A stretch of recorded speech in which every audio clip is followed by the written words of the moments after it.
नमस्कार दोस्तों, हमारी नई सीरीज उत्तराखंड जीके की है। ठीक है, काफ़ी समय से आप लोगों की डिमांड थी, उस पर हम लाए हैं एक नई सीरीज है। बिल्कुल आप लोगों के बहुत सारे पेपर होने वाले हैं इस बीच में उत्तराखंड के, तो उसकी तैयारी के लिए एक नई सीरीज़ शुरू की है। आज से आपको रोज़ वीडियो मिलेंगी।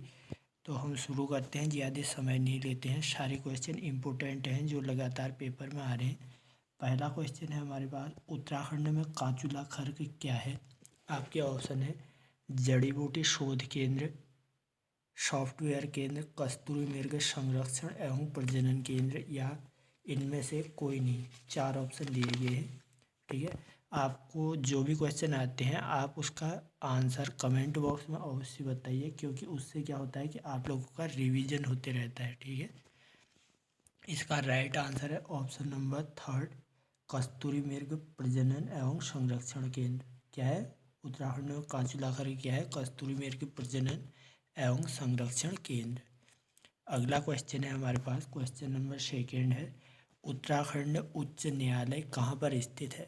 उत्तराखंड का हाई कोर्ट कहाँ पर स्थित है? तो इसमें आपको ऑप्शन है नैनीताल, देहरादून, अल्मोड़ा और श्रीनगर। इसका राइट आंसर है ऑप्शन नंबर पहला, नैनीताल। ठीक है, उत्तराखंड का उच्च न्यायालय कहाँ पर है? नैनीताल में। आप कमेंट बॉक्स में यह बताइए कि वर्तमान में चीफ जस्टिस कौन है इसमें, नैनीताल उच्च न्यायालय में। ठीक है, क्वेश्चन नंबर थर्ड है, उत्तराखंड राज्य में सर्वाधिक और सबसे कम क्षेत्रफल वाले जिले कौन से हैं। ठीक है, एरिया के अनुसार सबसे ज़्यादा क्षेत्रफल और सबसे कम क्षेत्रफल कौन से ज़िले में है। आपको ऑप्शन दिए गए हैं चमोली और रुद्रप्रयाग, चमोली और चंपावत, उत्तरकाशी और रुद्रप्रयाग, उत्तरकाशी और चंपावत। ठीक है, आपसे एक दरख्वास्त है कि जो भी क्वेश्चन आपको आता हो आप कमेंट बॉक्स में अवश्य बताइए। उससे होता क्या है कि आपका रिवीजन होता है। ठीक है, जो चीज़ें आप एक बार लिखते हैं तो उसे आप बहुत जल्दी भूलते नहीं हैं। तो इसका राइट आंसर है ऑप्शन नंबर सेकेंड, कौन सा? चमोली और चंपावत। ठीक है, जो उत्तराखंड में सबसे बड़ा ज़िला है वो कौन सा है? चमोली है, और सबसे छोटा ज़िला चंपावत है। आप कमेंट बॉक्स में यह बताइए कि जनसंख्या के आधार पर सबसे बड़ा ज़िला कौन सा है उत्तराखंड का। क्वेश्चन नंबर फोर्थ है हमारे पास, गढ़वाल मंडल का मुख्यालय कहाँ पर स्थित है। ऑप्शन है देहरादून, हरिद्वार, पौड़ी या टिहरी। पूछ रहा है कि देहरादून गढ़वाल मंडल का मुख्यालय कहाँ पर स्थित है। तो इसका राइट आंसर है ऑप्शन नंबर सी, कौन सा है? पौड़ी। ठीक है, जो गढ़वाल मंडल है उसका मुख्यालय कहाँ पर स्थित है? पौड़ी में स्थित है। आप कमेंट बॉक्स में बताओ कि कुमाऊं मंडल का मुख्यालय कहाँ पर स्थित है। अगला क्वेश्चन है, क्वेश्चन नंबर पाँचवा है, राज्य लोक सेवा आयोग अपने कार्यों की वार्षिक रिपोर्ट किसे सौंपता है। आपके ऑप्शन है राज्य के मुख्यमंत्री को, राज्य के गृह मंत्री को, राज्य के राज्यपाल को, ऑप्शन डी है राज्य के मुख्य न्यायाधीश को। ठीक है, क्वेश्चन पूछ रहा है राज्य लोक सेवा आयोग अपने कार्यों की वार्षिक रिपोर्ट किसे सौंपता है। तो इसका राइट आंसर है क्वेश्चन नंबर पाँचवें का ऑप्शन नंबर सी, किसको सौंपता है? राज्य के राज्यपाल को। ठीक है, राज्य लोक सेवा आयोग अपने कार्यों की वार्षिक रिपोर्ट राज्य के राज्यपाल को सौंपता है।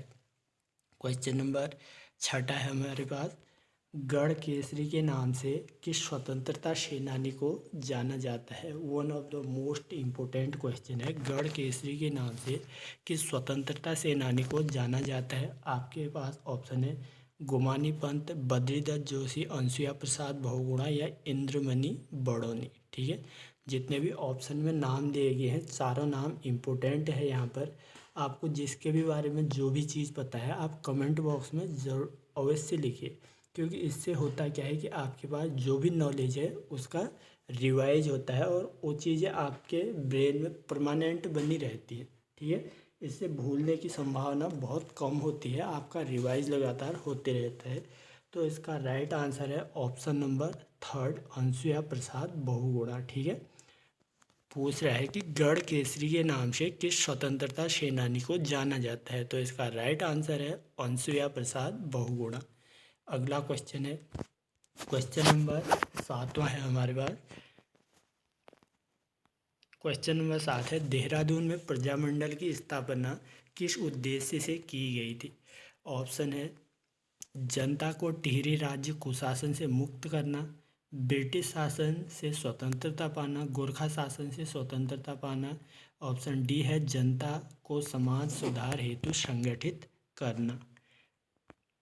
ठीक है, क्वेश्चन पूछा है हमारे पास, देहरादून में प्रजामंडल की स्थापना किस उद्देश्य से की गई थी? तो इसका राइट आंसर है ऑप्शन नंबर पहला। क्या है ऑप्शन नंबर पहला? जनता को टिहरी राज्य के कुशासन से मुक्त करना। इसी उद्देश्य से क्या किया था? देहरादून में प्रजामंडल की स्थापना की थी। ठीक है, क्वेश्चन नंबर 8वां है हमारे पास। क्वेश्चन नंबर 8 है, गढ़वाल के लिए केदारखंड और कुमाऊं के लिए मानसखंड शब्द का उल्लेख किसमें किया गया है? ठीक है, आप लगातार पढ़ते आए हैं कि गढ़वाल को केदारखंड और कुमाऊं को क्या बोला जाता है? मानसखंड। तो क्वेश्चन पूछ रहा है इन शब्दों का उल्लेख कहाँ पर किया गया है? ऑप्शन है ऐत्रेय ब्राह्मण, स्कंद पुराण, महाभारत या वेद में। आपका राइट आंसर है क्वेश्चन नंबर 8वें का ऑप्शन नंबर सेकेंड। किस में किया गया है? स्कंद पुराण में। ठीक है, स्कंद पुराण में क्या कहा गया है? गढ़वाल को केदारखंड और कुमाऊं को क्या कहा है? मानसखंड कहा गया है। ठीक है, क्वेश्चन नंबर 9 है, निम्न में से किस ग्रंथ में उत्तराखंड के लिए उत्तर कुरु शब्द का प्रयोग किया गया है? क्वेश्चन पूछ रहा है कि कौन सा ग्रंथ है जिसमें उत्तराखंड के लिए उत्तर कुरु नाम शब्द का प्रयोग किया गया है? ऑप्शन दिया है तैत्रेय ब्राह्मण, ऐत्रेय ब्राह्मण, शतपथ ब्राह्मण या इनमें से कोई नहीं। ठीक है, इसका राइट आंसर है ऑप्शन नंबर सेकेंड, ऐत्रेय ब्राह्मण में। ठीक है, कौन सा है? ऐत्रेय ब्राह्मण में उत्तराखंड के लिए कौन सा शब्द का प्रयोग किया गया है? उत्तर कुरु शब्द का प्रयोग किया गया है। क्वेश्चन नंबर 10 है, पाली भाषा में बौद्ध साहित्यों में उत्तराखंड क्षेत्र के लिए प्रयुक्त शब्द क्या है? क्वेश्चन पूछ रहा है पाली भाषा के बौद्ध साहित्य में उत्तराखंड क्षेत्र के लिए प्रयुक्त शब्द क्या है? ऑप्शन है हिमाद्री, देवभूमि, हेमवंत या तपोभूमि। ठीक है, तो इसका राइट आंसर है ऑप्शन नंबर थर्ड। इसका राइट आंसर है, क्या कहा गया है? हेमवंत कहा गया है। ठीक है, पाली भाषा के बौद्ध साहित्यों में उत्तराखंड के लिए कौन सा शब्द प्रयोग किया गया है? हेमवंत इसका राइट आंसर है। क्वेश्चन नंबर 11 है हमारे पास, बद्रीनाथ कहाँ पर स्थित है? ठीक है, पहला है रुद्रप्रयाग में, दूसरा त्रिशूल में, तीसरा नंदा देवी या चौथा कामेट पर्वत पर। आपको पर्वत का नाम बताना है कि बद्रीनाथ कौन से पर्वत पर स्थित है। तो इसका राइट आंसर है option number third, Nanda Devi में। ठीक है, बद्रीनाथ मंदिर कहाँ पर स्थित है? राइट आंसर है नंदा देवी मंदिर में। अगला क्वेश्चन है क्वेश्चन नंबर 12, निम्न में से किसे उत्तराखंड के कौन से जिले पूर्णतः आंतरिक सीमाओं वाले हैं? ठीक है, क्वेश्चन पूछ रहा है निम्न में से वह कौन से जिले हैं जो पूर्णतः आंतरिक सीमाओं वाले जिले हैं? टिहरी, रुद्रप्रयाग, रुद्रप्रयाग बागेश्वर, बागेश्वर अल्मोड़ा या उपयुक्त सभी। मतलब आंतरिक जिलों से यहाँ पर तात्पर्य है कि जिसकी सीमा किसी दूसरे राज्य या दूसरे देश से नहीं लगती, जो उत्तराखंड के अंदर ही स्थित हैं, जिनकी बाहरी राज्य के साथ सीमा नहीं लगती, उन्हें क्या बोलते हैं? आंतरिक जिला बोलते हैं। तो इसका राइट आंसर है ऑप्शन नंबर कौन सा? ऑप्शन नंबर डी, उपर्युक्त सभी। टिहरी, रुद्रप्रयाग, बागेश्वर और अल्मोड़ा, ये 4 जिले हैं जिनकी सीमा क्या है कि अन्य बाहरी राज्यों से नहीं लगती है। अगला क्वेश्चन है क्वेश्चन नंबर 14। ठीक है, निम्न दर्रों में से कौन से दर्रे से मानसरोवर निम्न दर्रों में से कौन से निम्न दर्रों में से मानसरोवर यात्रा के लिए किस दर्रे से जाया जाता है? ठीक है, थोड़ा सा मिस टाइप हो गया है। तो क्वेश्चन पूछ रहा है कि कौन से दर्रे हैं जिनसे हम कहाँ के जाते हैं? मानसरोवर यात्रा करने के लिए जाते हैं। वो दर्रे कौन से हैं? ऑप्शन दिए हैं माड़ा दर्रा, लिपुलेख, नाम या इनमें से कोई नहीं। तो इसका राइट आंसर है ऑप्शन नंबर सेकेंड, क्या है, लिपुलेख दर्रे से हम कहाँ जाते हैं, मानसरोवर यात्रा करने के लिए जाते हैं तो हम लिपुलेख दर्रे से गुजरते हैं। ठीक है। क्वेश्चन नंबर 15 है, निम्न में से कौन सा कुंड उत्तराखंड राज्य के चमोली जिले में स्थित है। आपको ऑप्शन दिए हैं ब्रह्म कुंड, हेम कुंड, होम कुंड या पार्वती कुंड। ठीक है। पूछ रहा है कि कौन सा कुंड है जो चमोली जिले में स्थित है, तो इसका राइट आंसर है ऑप्शन नंबर चौथा, कौन सा, पार्वती कुंड। ठीक है। पूछ रहा है कि नहीं है। ठीक है, उत्तराखंड राज्य के चमोली जिले में नहीं है तो वो कौन सा है, पार्वती कुंड। बाकी यहाँ पर ऋषि कुंड, हेम कुंड और होम कुंड यह कहाँ पर स्थित है, चमोली जिले में स्थित है। ठीक है। काली और गोरी नदियों का संगम कहाँ पर होता है। क्वेश्चन पूछ रहा है काली और गोरी नदियों का संगम कहाँ पर होता है। ऑप्शन है जौलजीबी, रामनगर, देवप्रयाग या टिहरी गढ़वाल। ठीक है। इसका राइट आंसर है ऑप्शन नंबर पहला, जौलजीबी में। जो जौलजीबी नामक स्थान है यहाँ पर कौन सी, काली और गोरी नदियों का संगम होता है। अगला क्वेश्चन है, निम्न में से एक फूलों की घाटी का नाम नहीं है। नंदनकानन, भयूर पार्क, पुष्पावली या पुष्प सरोवर। पूछ रहा है कि फूलों की घाटी का नाम इनमें से क्या नहीं है। ठीक है, तो इसका राइट आंसर है ऑप्शन नंबर डी, पुष्प सरोवर नहीं बोला जाता फूलों की घाटी को। बाकी ये जो ऊपर उपयुक्त सारे नाम हैं, इन नाम से फूलों की घाटी को पुकारा जाता है। ठीक है।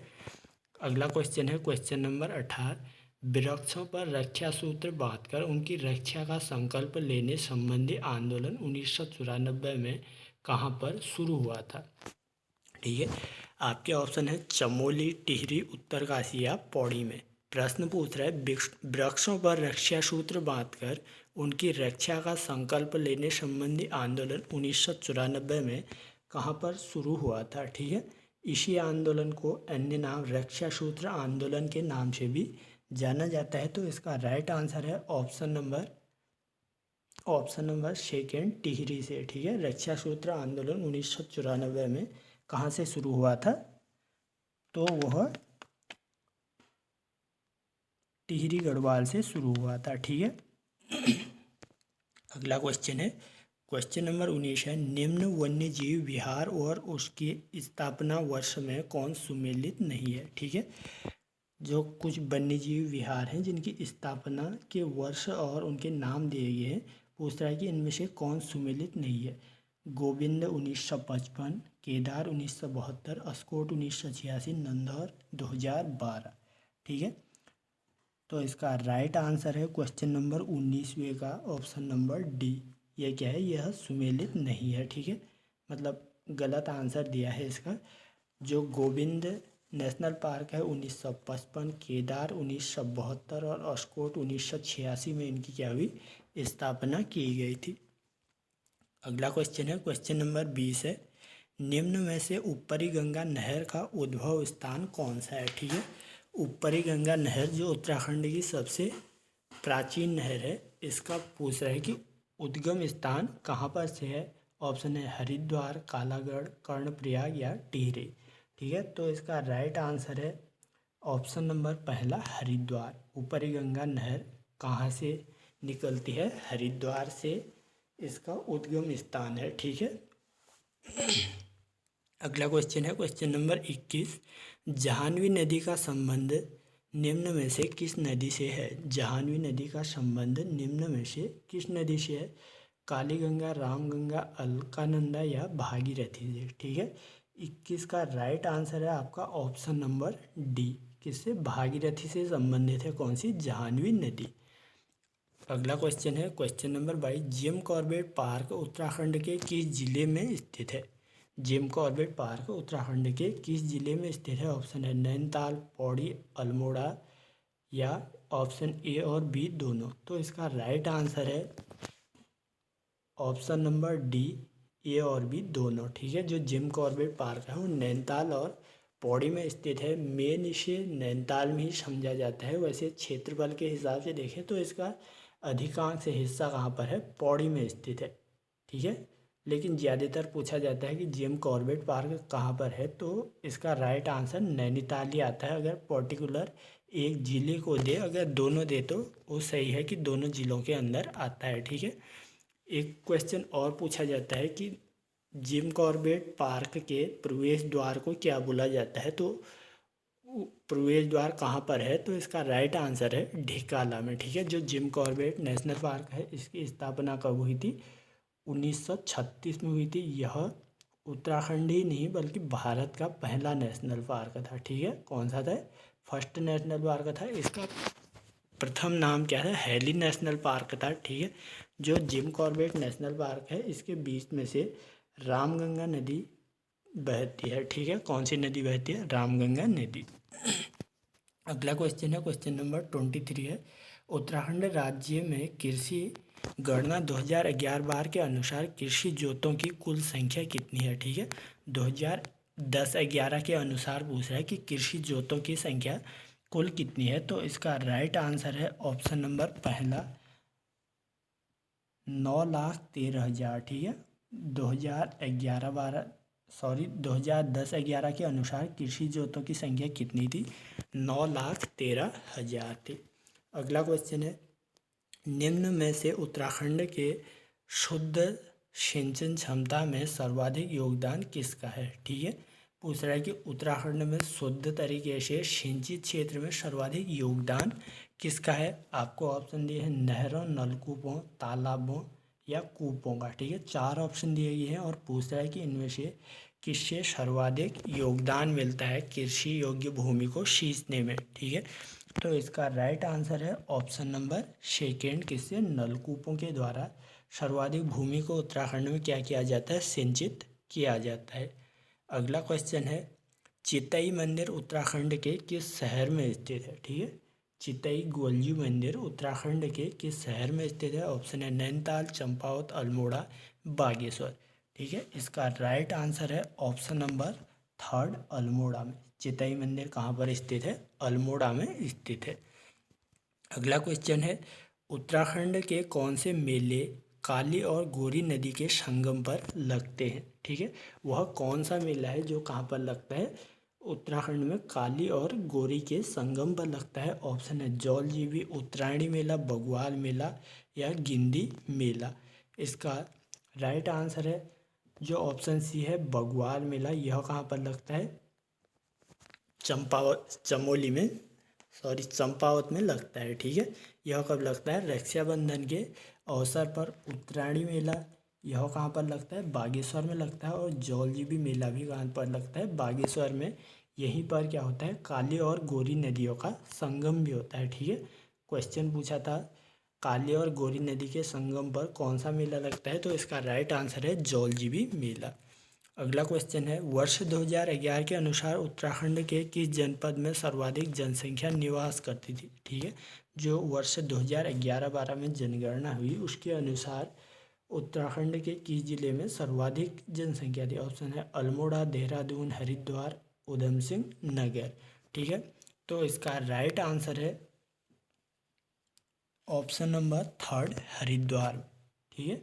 जो 2010-11 की जनगणना हुई उसमें सर्वाधिक जनसंख्या कौन से ज़िले में थी? हरिद्वार में। आप कमेंट बॉक्स में यह बताइए कि उत्तराखंड में जनगणना कि उत्तराखंड में नहीं पूरे देश में, मतलब भारत में जनगणना कितने वर्ष के अंतराल के बाद होती है, ठीक है। और प्रथम बार जनगणना भारत में कब हुई, ठीक है। कमेंट बॉक्स में बताइएगा। अगला क्वेश्चन है, वर्ष 2011 के अनुसार उत्तराखंड की कितनी प्रतिशत जनसंख्या शहर अधिवासों में निवास करती थी, ठीक है। पूछ रहा है कि वर्ष 2011 में जो जनगणना हुई थी उसके अनुसार शहरी क्षेत्रों में कितनी जनसंख्या निवास करती थी, तो इसका राइट आंसर है ऑप्शन नंबर थर्ड, कितनी है? 30.23%, ठीक है। कितनी? 30.23, सॉरी,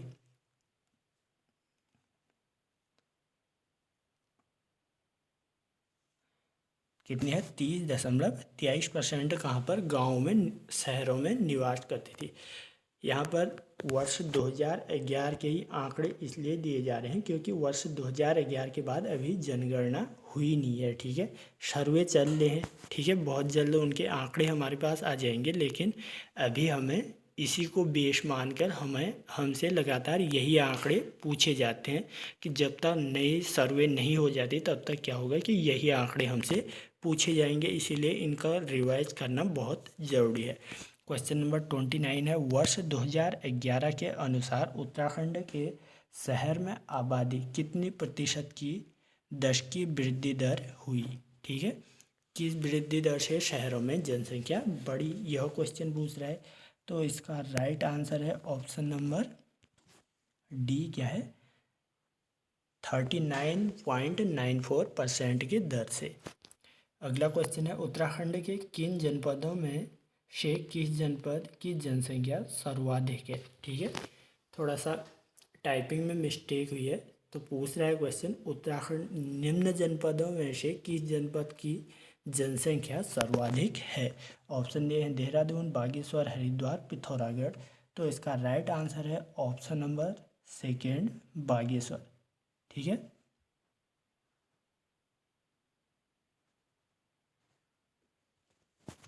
यहाँ पर पूछा होगा कि सर्वाधिक कम जनसंख्या किसकी है। ठीक है, क्योंकि बागेश्वर की सबसे कम है, हरिद्वार, देहरादून इनकी तो ज़्यादा है। ठीक है, थोड़ा टाइपिंग में मिस्टेक हुई है तो इसलिए कन्फ्यूजन हो रहा है। ठीक है, क्वेश्चन है आपका कि निम्न में से किस जनपद की जनसंख्या सबसे कम है, तो इसका राइट आंसर है बागेश्वर। ठीक है, जो जनपद यहाँ पर दिए गए हैं उनमें से पूछा जा रहा है। अगला क्वेश्चन है, क्वेश्चन नंबर 31 है, वर्ष 2011 के अनुसार उत्तराखंड का कौन सा जिला सबसे कम लिंगानुपात का है। ऑप्शन है देहरादून, हरिद्वार, उधम सिंह नगर और नैनीताल। पूछ रहा है कि सबसे कम लिंगानुपात कौन से ज़िले में है, तो इसका राइट आंसर है ऑप्शन नंबर सेकेंड, हरिद्वार में। ठीक है, हरिद्वार में क्या था कि सबसे कम लिंगानुपात था। कमेंट बॉक्स में आप यह बताना कि भारत में सबसे कम लिंगानुपात कौन से राज्य में था। ठीक है, 2011 की जनगणना के अनुसार। क्वेश्चन नंबर 32 है, वर्ष 2011 की जनगणना के अनुसार सर्वाधिक महिला साक्षरता वाला जिला कौन सा है। ठीक है, पूछ रहा है कि सबसे ज़्यादा महिला साक्षरता वाला जिला कौन सा है। ऑप्शन है देहरादून, नैनीताल, पौड़ी, चमोली। इसका राइट आंसर है ऑप्शन नंबर पहला, देहरादून। ठीक है, सर्वाधिक महिला साक्षरता वाला जिला उत्तराखंड का कौन सा है, देहरादून। क्वेश्चन नंबर 33 है, निम्न में से कौन जौनसारी गायक हैं। ठीक है, कौन से इनमें से जौनसारी गायक हैं। जगत राम वर्मा, फकीर सिंह चौहान, नंदनलाल भारती या उपर्युक्त सभी। इसका राइट आंसर है ऑप्शन नंबर डी, उपर्युक्त सभी। ये सारे के सारे क्या हैं, जौनसारी गायक। जगत राम वर्मा, फकीर सिंह चौहान, नंदन लाल भारती। अगला क्वेश्चन है, क्वेश्चन नंबर 34 है, उत्तराखंड की किस जनजाति में युवाओं और युवतियों हेतु चौपाल की प्रथा प्रचलित थी। पूछ रहा है कि वह कौन सी जनजाति है जिसमें युवाओं और युवतियों हेतु कौन सी चौपाल प्रथा प्रचलित थी। ऑप्शन है भोटिया, सौका, थाई या जौनसारी। ठीक है, इसका राइट आंसर है ऑप्शन नंबर पहला, कौन सी, भोटिया जनजाति। इसमें कौन सी थी, चौपाल प्रथा प्रचलित थी। अगला क्वेश्चन है, क्वेश्चन नंबर 35 है, विवाह के अवसर पर हाथों में रुमाल लेकर पौड़ा नृत्य किस जनजाति के लोगों द्वारा किया जाता है। क्वेश्चन पूछा है कि पौड़ा नृत्य किस जनजाति द्वारा किया जाता है। ऑप्शन है जौनसारी, भोटिया, बोक्सा और राजी। तो इसका राइट आंसर है ऑप्शन नंबर सेकेंड, भोटिया जनजाति द्वारा कौन सा पौड़ा नृत्य किया जाता है। ठीक है, कौन से विवाह के शुभ अवसर पर कौन सा नृत्य होता है इन जनजातियों में, पौड़ा नृत्य। अगला क्वेश्चन है, क्वेश्चन नंबर 36 है, उत्तराखंड जल विद्युत निगम लिमिटेड कब स्थापित किया गया। ठीक है, क्वेश्चन पूछ रहा है उत्तराखंड जल विद्युत निगम लिमिटेड कब स्थापित किया गया। यह क्वेश्चन आप पर छोड़ देते हैं, इसका आंसर आप कमेंट बॉक्स में स्वयं बताइएगा कि उत्तराखंड जल विद्युत निगम लिमिटेड की स्थापना कब की गई। ठीक है, अगला क्वेश्चन है, पिथौरागढ़ से 165 किलोमीटर दूरी पर स्थित वह स्थान जहां ऊनी वस्तुएं, शालकालीन कंबल, पंखी, पश्मीना, दुशाले आदि मिलते हैं, वह कौन सा स्थान है। ऑप्शन है ग्वालदम, जोशीमठ, मुंशियारी या माना। ठीक है, 4 ऑप्शन दिए गए हैं। ठीक है, पूछ रहा है कि जहाँ ऊनी वस्तुएं शाल, कंबल, पश्मीना, पंखी आदि का निर्माण किया जाता है वह कौन सा है? तो इसका राइट आंसर है ऑप्शन नंबर 3 मुंशियारी में। ठीक है, मुंशियारी में क्या किया जाता है? ऊनी वस्त्रों का निर्माण किया जाता है। क्वेश्चन नंबर 38 है, उत्तराखंड राज्य में नई युवा नीति कब, किस वर्ष प्रचलित की गई? ठीक है, युवा नीति का आरंभ उत्तराखंड में कब किया गया? ऑप्शन है सन 2000, 2001 में, 2005 या 2010 में। 4 ऑप्शन दिए गए हैं। पूछ रहा है कि उत्तराखंड युवा नीति की शुरुआत कब की गई? तो इसका राइट आंसर है ऑप्शन नंबर सेकेंड 2001 में। ठीक है, कब की गई? उत्तराखंड युवा नीति की घोषणा वर्ष 2001 में की गई। अगला क्वेश्चन है, गढ़वाल समाचार पत्र उत्तराखंड के किस शहर में प्रकाशित होता है? क्वेश्चन पूछ रहा है कि गढ़वाल समाचार पत्र का प्रकाशन उत्तराखंड के किस शहर से होता है? ऑप्शन है देहरादून, कोटद्वार, पौड़ी, टिहरी। 4 ऑप्शन दिए गए हैं, इनमें से पूछ रहा है कि कहाँ से गढ़वाल समाचार पत्र का प्रकाशन होता है? 39 का ऑप्शन सी है आपका, कहाँ से? पौड़ी गढ़वाल से गढ़वाल समाचार पत्र का प्रकाशन होता है। क्वेश्चन नंबर 40 है, निम्न में से Garhwal ancient and modern history पुस्तक के लेखक कौन है? ऑप्शन है AP Dabral, A Parmar, GC Pandey या पीताराम। 4 ऑप्शन दिए गए हैं और पूछ रहा है कि गढ़वाल एंशिएंट एंड मॉडर्न पुस्तक के लेखक कौन है? तो इसका राइट आंसर है option number D, Patiram. Patiram के द्वारा लिखी गई है गढ़वाल एंशिएंट एंड मॉडर्न पुस्तक। ठीक है, क्वेश्चन नंबर 41 है, भारत इलेक्ट्रॉनिक्स उत्तराखंड के किस शहर में स्थित है? ऑप्शन है ऋषिकेश, पटवा डांगर, लैंसडाउन या कोटद्वार। 4 ऑप्शन दिए गए हैं। पूछ रहा है कि भारत इलेक्ट्रॉनिक्स लिमिटेड कहाँ पर स्थित है? इसका राइट आंसर है ऑप्शन नंबर डी, कोटद्वार में। ठीक है, भारत इलेक्ट्रॉनिक्स कहाँ पर स्थित है? कोटद्वार में स्थित है। उठो गढ़वालियो कविता के लेखक कौन है? प्रसिद्ध कविता है उठो गढ़वालियो, इसके लेखक कौन है? 4 ऑप्शन दिए गए हैं, चंद्रमोहन रतूड़ी, सतपाल रतूड़ी, घनश्याम रतूड़ी, सत्यशरण रतूड़ी। 4 ऑप्शन दिए गए हैं, तो इसका राइट आंसर है option number second, Satyanarayan Raturi के द्वारा लिखी गई है कौन सी कविता? उठो गढ़वालियो। क्वेश्चन नंबर 33 है, ब्रिटिश कुमाऊं गढ़वाल पुस्तक के लेखक कौन है? ऑप्शन है SS Rawat, Prakash Pant, doctor R.S. टोलिया, डॉक्टर शेखर पाठक। पूछ रहा है कि ब्रिटिश कुमाऊं गढ़वाल पुस्तक के लेखक कौन है? तो इसका राइट आंसर है ऑप्शन नंबर 3 डॉक्टर R.S. टोलिया। कौन है ये? ब्रिटिश कुमाऊं गढ़वाल पुस्तक के लेखक। अगला क्वेश्चन है, राजकीय वेधशाला उत्तराखंड के किस शहर में स्थित है? राजकीय वेधशाला उत्तराखंड के किस शहर में स्थित है? आपके पास ऑप्शन है उत्तरकाशी, पिथौरागढ़, नैनीताल, देहरादून। तो इसका राइट आंसर है ऑप्शन नंबर 3 कौन सा है? नैनीताल। राजकीय वेधशाला उत्तराखंड के नैनीताल जिले में स्थित है। अगला क्वेश्चन है क्वेश्चन नंबर 45, IIM उत्तराखंड के किस शहर में स्थित है? ऑप्शन है काशीपुर, हरिद्वार, पंतनगर, हल्द्वानी। ठीक है, पूछ रहा है कि IIM उत्तराखंड के किस शहर में स्थित है? तो इसका राइट आंसर है ऑप्शन नंबर पहला, काशीपुर में स्थित है IIM। ठीक है, क्वेश्चन नंबर 46 है, निम्न में से किस व्यक्ति को उत्तराखंड का गांधी नाम से जाना जाता है? 4 ऑप्शन दिए गए, हरिप्रसाद टंडा, इंद्रमणि बड़ौनी, गोविंद वल्लभ पंत, गौरीदत्त पांडेय को। पूछ रहा है कि उत्तराखंड के गांधी के नाम से किसे जाना जाता है? तो इसका राइट आंसर है option number second, Indramani Badauni को क्या बोला जाता है? उत्तराखंड का गांधी बोला जाता है। क्वेश्चन नंबर 47 है, निम्न में से विश्व की पहली महिला मेजर जनरल कौन है? प्रभा किरण, भावना गुरुनानी, कुमारी माया टम्टा या दीक्षा बिष्ट। इसका राइट आंसर है ऑप्शन नंबर 3 कुमारी माया टम्टा। ठीक है, कौन है यह? विश्व की पहली महिला मेजर जनरल। क्वेश्चन नंबर 48 है, पुष्पेश पंत को निम्न में से किस क्षेत्र में जाना जाता है?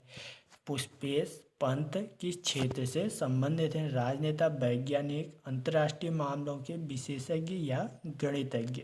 इसका राइट आंसर है ऑप्शन नंबर थर्ड, अंतर्राष्ट्रीय मामलों के विशेषज्ञ के रूप में जाना जाता है किसको? पुष्पेश पंत को। ठीक है। क्वेश्चन नंबर 49 है, उत्तराखंड के किस व्यक्ति को सर्वप्रथम द्रोणाचार्य पुरस्कार से सम्मानित किया गया? उन्मुक्त चंद, हरि सिंह थापा, मनीष पांडे या दिलीप जोशी? 4 ऑप्शन दिए गए हैं और पूछ रहा है कि वह कौन सा व्यक्ति है जो उत्तराखंड में सर्वप्रथम द्रोणाचार्य पुरस्कार से सम्मानित हुआ? इसका राइट आंसर है option number second, Hari Singh Thapa. इसको हरि सिंह थापा, इनको कौन सा पुरस्कार मिला? उत्तराखंड द्रोणाचार्य पुरस्कार। ठीक है। अगला क्वेश्चन है क्वेश्चन नंबर 50, उत्तराखंड के औली में शीतकालीन हिम क्रीड़ा स्थल एवं रज्जु मार्ग औली परियोजना का शुभारंभ कब किया गया? ठीक है। हिम क्रीड़ा रज्जु मार्ग औली परियोजना का शुभारंभ कब किया गया? ऑप्शन है जुलाई 1981, जुलाई 1982, जुलाई 1983 या जुलाई 1984। 4 ऑप्शन दिए गए हैं। पूछ रहा है कि औली परियोजना का शुभारंभ कब किया गया? तो इसका राइट आंसर है क्वेश्चन नंबर 50, लास्ट क्वेश्चन है। इसका राइट आंसर है ऑप्शन नंबर थर्ड, जुलाई 1983 में। ठीक है दोस्तों, यह सीरीज़ थी। आज से नई सीरीज़ शुरू हो चुकी है। इसकी लगातार वीडियो आते रहेंगे आगामी एग्ज़ाम के लिए। ठीक है।